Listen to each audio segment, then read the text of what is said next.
I'd like to tell you about the strangest secret in the world. Not long ago, Albert Schweitzer, the great doctor and Nobel Prize winner, was being interviewed in London, and a reporter asked him, "Doctor, what's wrong with men today?" The great doctor was silent a moment, and then he said, "Men simply don't think." And it's about this that I want to talk with you.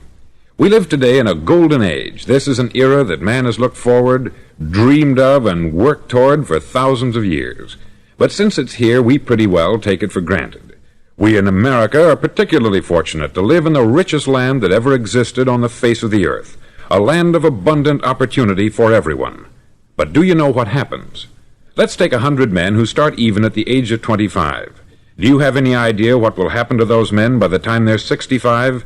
These 100 men who all start even at the age of 25 believe they're going to be successful. If you asked any one of these men if he wanted to be a success, he'd tell you that he did. And you'd notice that he was eager toward life, that there was a certain sparkle to his eye, an erectness to his carriage, and life seemed like a pretty interesting adventure to him. But by the time they're 65, 1 will be rich, 4 will be financially independent, 5 will still be working, 54 will be broke. Now think a moment. Out of the 100, only 5 make the grade. Why do so many fail? What has happened to the sparkle that was there when they were 25? What's become of the dreams, the hopes, the plans? And why is there such a large disparity between what these men intended to do and what they actually accomplished? When we say about 5% achieve success, we have to define success. And here's the definition. Success is the progressive realization of a worthy ideal. If a man is working toward a predetermined goal and knows where he's going, that man is a success. If he's not doing that, he's a failure. Success is the progressive realization of a worthy ideal. Rollo May, the distinguished psychiatrist, wrote a wonderful book called Man's Search for Himself. And in this book he says, the opposite of courage in our society is not cowardice, it is conformity. And there you have the trouble today. It's conformity. People acting like everyone else, without knowing why, without knowing where they're going. Now think of it. In America right now, there are over 14 million people 65 years of age and over, and about 13 million of these 14 million are broke. They're dependent on someone else for life's necessities. Now, we learn to read by the time we're 7. We learn to make a living by the time we're 25. Usually, by that time, we're not only making a living, we're supporting a family. And yet, by the time we're 65, we haven't learned how to become financially independent in the richest land that has ever been known. Why? We conform. And the trouble is that we're acting like the wrong percentage group, the 95% who don't succeed.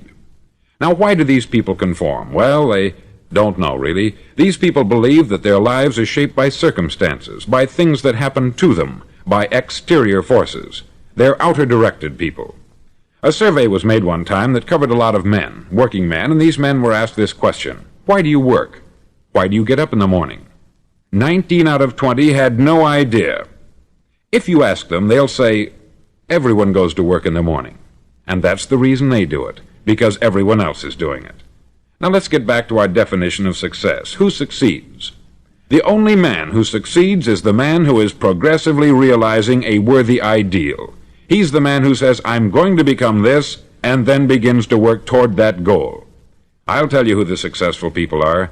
A success is the school teacher who's teaching school because that's what she wanted to do. The success is the woman who's a wife and mother because she wanted to become a wife and mother and is doing a good job of it. The success is the man who runs the corner gas station because that's what he wanted to do.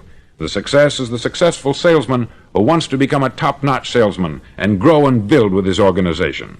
A success is anyone who is doing deliberately a predetermined job because that's what he decided to do deliberately. But only 1 out of 20 does that.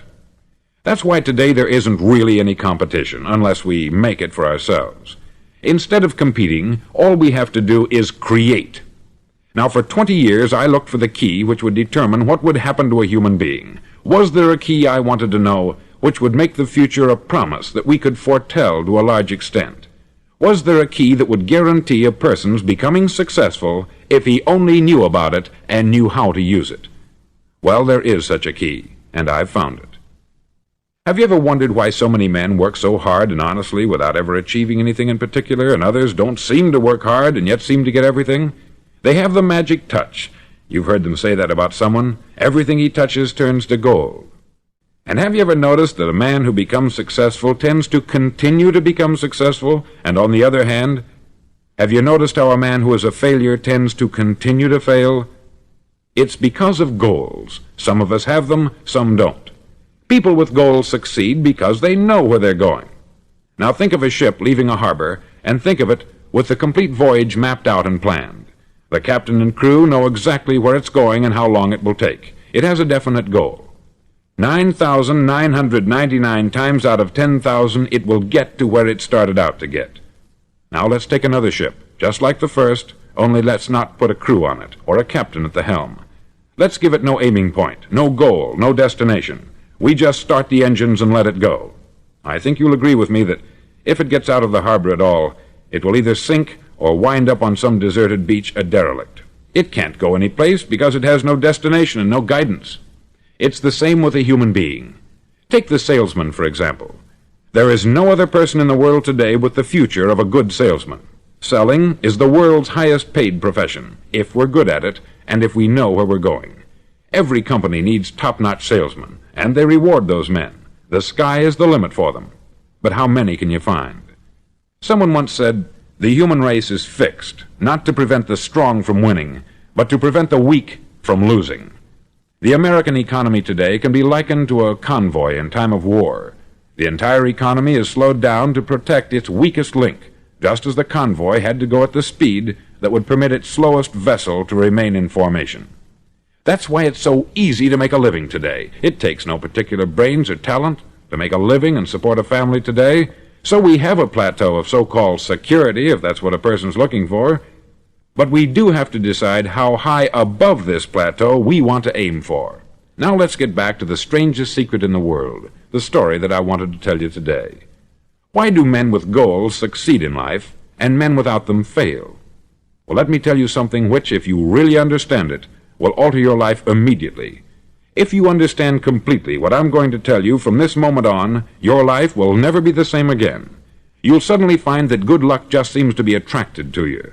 The things you want just seem to fall in line.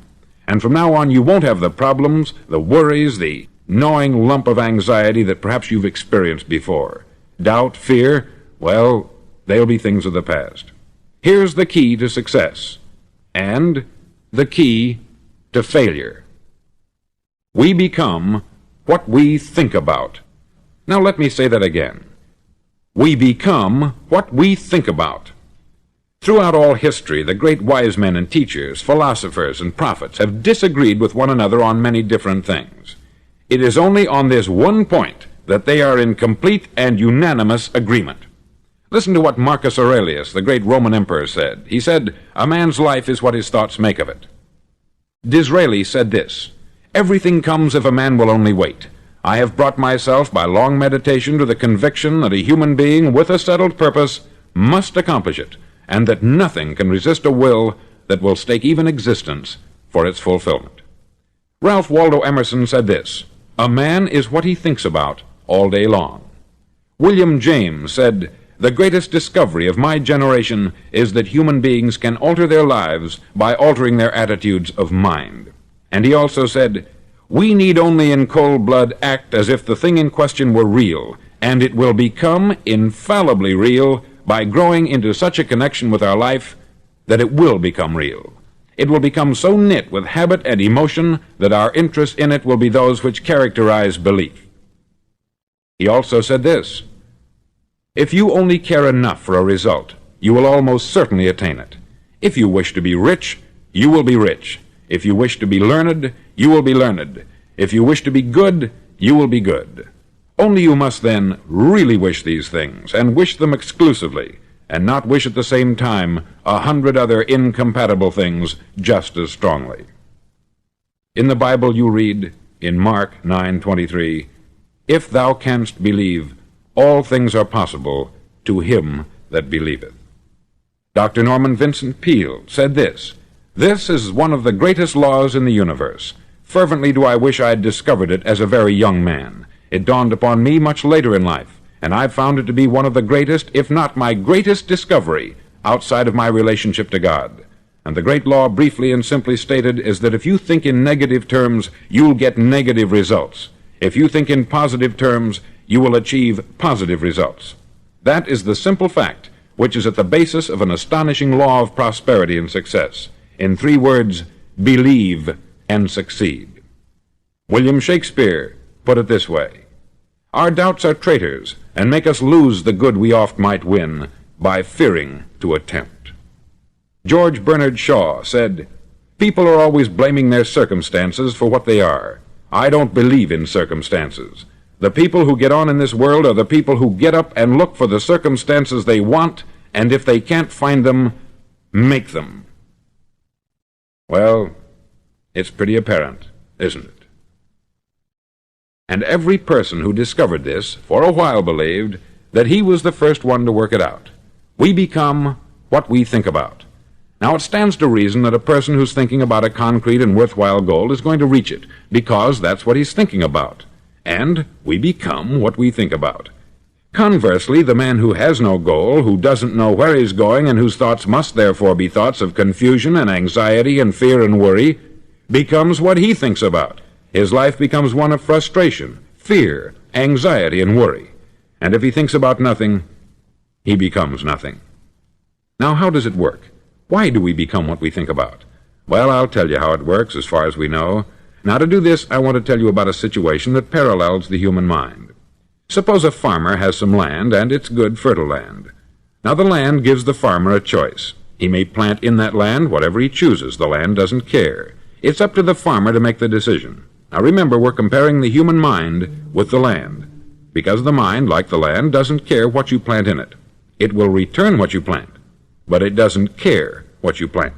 Now, let's say that the farmer has 2 seeds in his hand. One is a seed of corn, the other is nightshade, a deadly poison.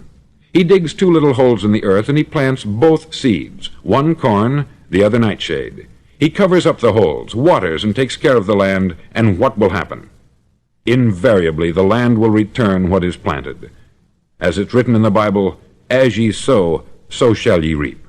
Remember, the land doesn't care. It will return poison in just as wonderful abundance as it will corn. So up come the 2 plants, one corn, one poison. Now, the human mind is far more fertile, far more incredible and mysterious than the land, but it works the same way.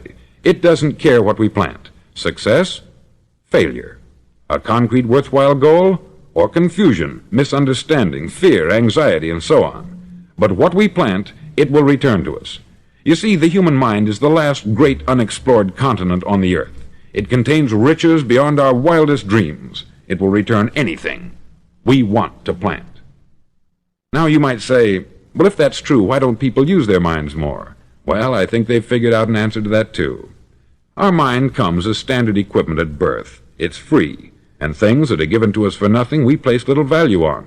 Things that we pay money for, we value. The paradox is that exactly the reverse is true. Everything that's really worthwhile in life came to us free. Our mind, our soul, our body, our hopes, our dreams, our ambitions, our intelligence, our love of family and children and friends.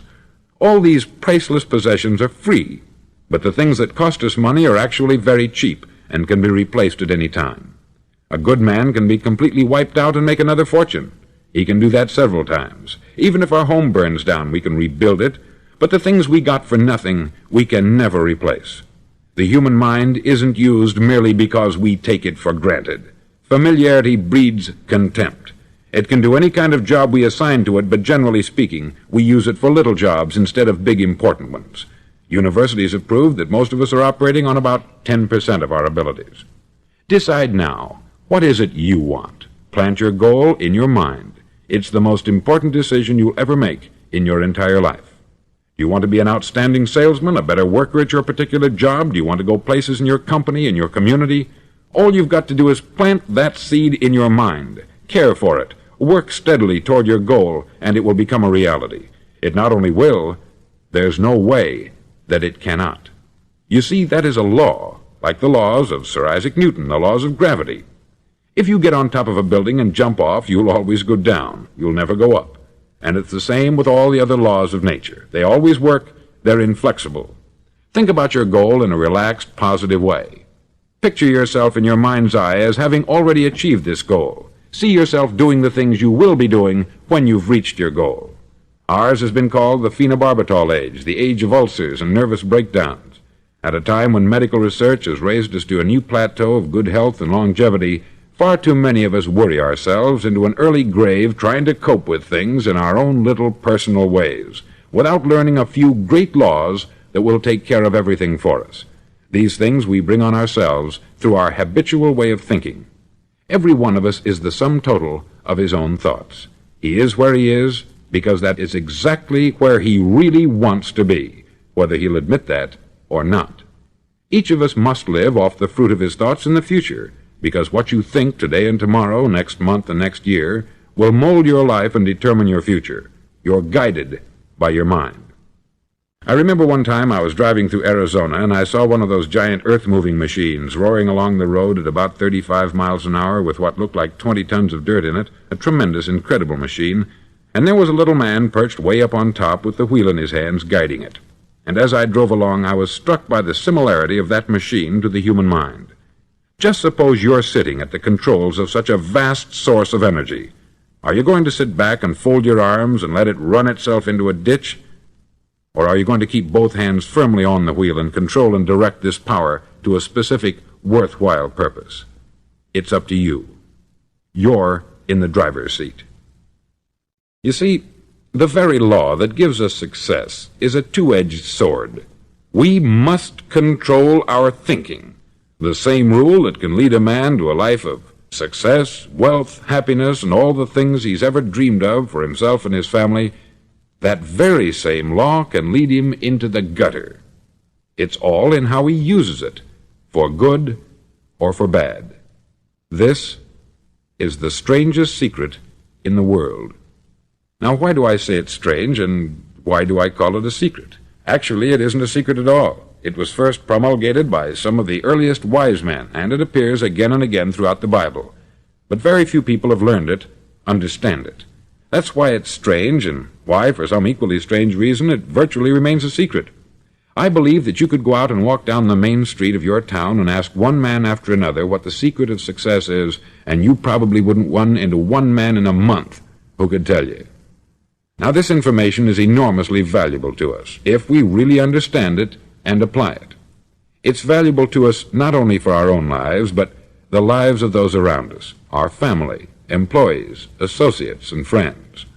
Life should be an exciting adventure. It should never be a bore. A man should live fully, be alive. He should be glad to get out of bed in the morning. He should be doing a job he likes to do because he does it well.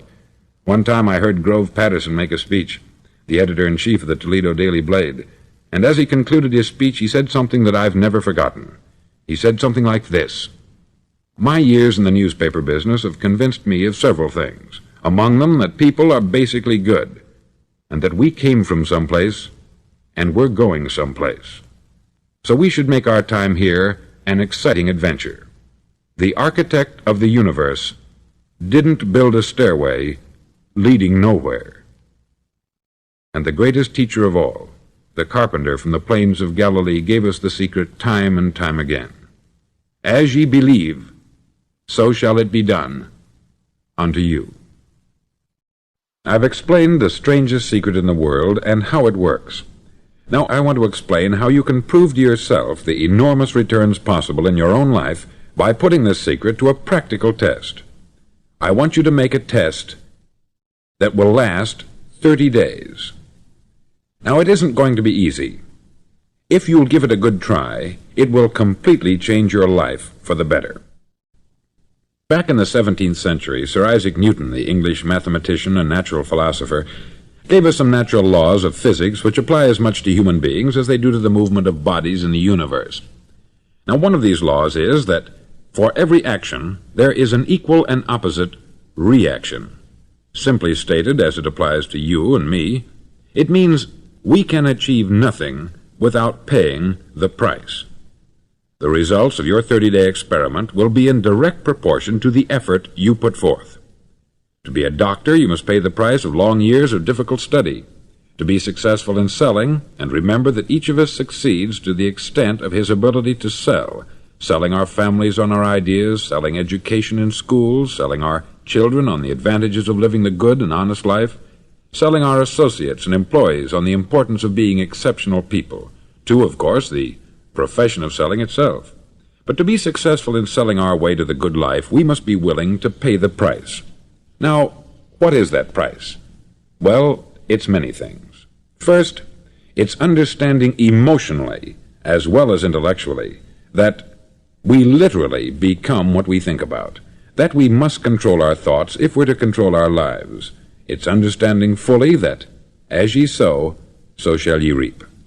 Secondly, it's cutting away all the fetters from the mind and permitting it to soar as it was divinely designed to do. It's the realization that your limitations are self-imposed, and that the opportunities for you today are enormous beyond belief. It's rising above narrow-minded pettiness and prejudice. Thirdly, to use all your courage to force yourself to think positively on your own problem, to set a definite and clearly defined goal for yourself, to let your marvelous mind think about your goal from all possible angles, to let your imagination speculate freely upon many different possible solutions, to refuse to believe there are any circumstances sufficiently strong to defeat you in the accomplishment of your purpose, to act promptly and decisively when your course is clear, and to keep constantly aware of the fact that you are, at this moment, standing in the middle of your own acre of diamonds, as Russell Conwell used to point out. Fourth, save at least 10% of what you earn. It's also remembering that no matter what your present job, it has enormous possibilities if you're willing to pay the price. Now let's just go over the important points in the price each of us must pay to achieve the wonderful life that can be ours. It is, of course, worth any price. 1, you will become what you think about. 2, remember the word imagination. Let your mind soar. 3, courage. Concentrate on your goal every day. 4, save 10% of what you earn. And action. Ideas are worthless unless we act on them. Now I'll try to outline the 30-day test I want you to make. Now keep in mind that you have nothing to lose by making this test, and everything you could possibly want to gain. There are 2 things that may be said of everyone. Each of us wants something, and each of us is afraid of something. I want you to write on a card what it is you want more than anything else. It may be more money. Perhaps you'd like to double your income or make a specific amount of money. It may be a beautiful home. It may be success at your job. It may be a particular position in life. It could be a more harmonious family. Each of us wants something. Write down on your card specifically what it is that you want. Make sure it's a single goal and clearly defined. You needn't show it to anyone, but carry it with you so that you can look at it several times a day. Think about it in a cheerful, relaxed, positive way each morning when you get up, and immediately you have something to work for, something to get out of bed for, something to live for. Look at it every chance you get during the day and just before going to bed at night. As you look at it, remember that you must become what you think about, and since you're thinking about your goal, you realize that soon it will be yours. In fact, it's yours really the moment you write it down and begin to think about it. Look at the abundance all around you as you go about your daily business. You have as much right to this abundance as any other living creature. It's yours for the asking. Now we come to the difficult part. Difficult because it means the formation of what is probably a brand new habit, and new habits are not easily formed. Once formed, however, it'll follow you for the rest of your life. Stop thinking about what it is you fear. Each time a fearful or negative thought comes into your consciousness, replace it with a mental picture of your positive and worthwhile goal. There will come times when you will feel like giving up. It's easier for a human being to think negatively than positively. That's why only 5% is successful. You must begin now to place yourself in that group. For 30 days, you must take control of your mind. It will think only about what you permit it to think. Each day for this 30-day test, do more than you have to do. In addition to maintaining a cheerful, positive outlook, give of yourself more than you've ever done before. Do this knowing that your returns in life must be in direct proportion to what you give. The moment you decide on a goal to work toward, you're immediately a successful person. You're then in that rare and successful category of people who know where they're going. Out of every 100 people, you belong to the top 5. Don't concern yourself too much with how you're going to achieve your goal. Leave that completely to a power greater than yourself. All you have to do is know where you're going. The answers will come to you of their own accord. Remember these words from the Sermon on the Mount, and remember them well. Keep them constantly before you this month of your test. Ask, and it shall be given you. Seek, and ye shall find. Knock, and it shall be opened unto you. For every one that asketh receiveth, and he that seeketh findeth, and to him that knocketh it shall be opened. It's as marvelous and as simple as that. In fact, it's so simple that in our seemingly complicated world it's difficult for an adult to understand that all he needs is a purpose and faith. For 30 days, do your best.